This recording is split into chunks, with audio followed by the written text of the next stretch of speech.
আমার কিন্তু বিভিন্ন সময় এইসব গানের কারণে বাসা থেকে পালায় যেতে হয়েছে। 2018 সাল থেকে হচ্ছে আমি অন্যায়ের বিরুদ্ধে গান করি। কখনো এই যে সড়ক আন্দোলন হলো 18-তে, প্রবাবলি 18-তে গান করলাম। 21-এ হচ্ছে এই যে রাজার রাজ্যে সবাই গোলাম। তারপরে হচ্ছে কখনো নারীদেরকে নিয়ে গান, কখনো ধর্ষণের বিরুদ্ধে গান, কখনো ফেলানিকে নিয়ে গান, কখনো আবু সাইদকে নিয়ে গান। আমার কিন্তু বিভিন্ন সময় এইসব গানের কারণে বাসা থেকে পালায় যেতে হয়েছে, নানান রকম প্রেশার ওই সময় থেকেই। তো আমি যতটুকু সম্ভব চেষ্টা করব আজকে ওই গানগুলাকে বেশিরভাগ সামনে নিয়ে আসার। এছাড়া আমি কিছুদিন আগে, এই যে 2 থেকে 3 দিন আগে একটা গান করেছি। গানটার নাম হচ্ছে জুলাই রবে বেঁচে। এই গানটা করার পিছনে মূল উদ্দেশ্য হচ্ছে একটা বৃহৎ গোষ্ঠী চাইতেছে যে জুলাই যেন কোনোভাবেই না টিকে থাকে। সো জুলাই টিকে না থাকলে এই যে এত মানুষ যে শহীদ হইলো, যারা চোখ হারাইলো, যারা আহত হইলো, তাদের তো কোনো অস্তিত্ব থাকে না, আমাদের কারো অস্তিত্ব থাকে না।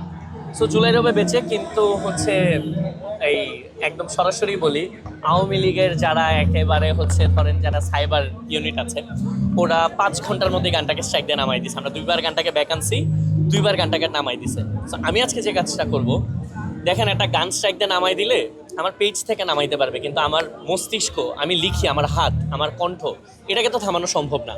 আজকে আমি এই গানটা পারফর্ম করবো এখানে, এবং মানুষকে আমি বলবো যে এটা আর্কাইভ করে রাখতে।